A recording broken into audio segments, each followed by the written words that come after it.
జుట్టు జుట్టు ఉంటే ఏం కాదు, బట్టతల ఉన్న వాళ్ళకి ఎంత ఉపయోగం చెప్తాడు.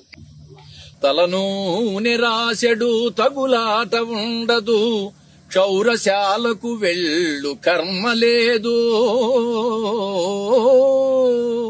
పేలు కొంపలు గట్టు పెను బాధ తప్పును, చుండ్రు బాధలు తప్పి సుఖము కల్గు.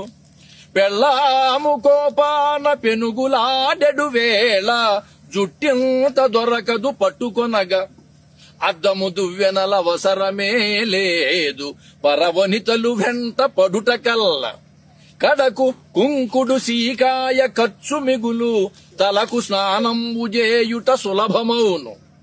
ఇన్ని గణనీయ లాభంబులెంచి చూడ, బట్టతల కల్గు వాడే పో భాగ్యశాలి. ఈ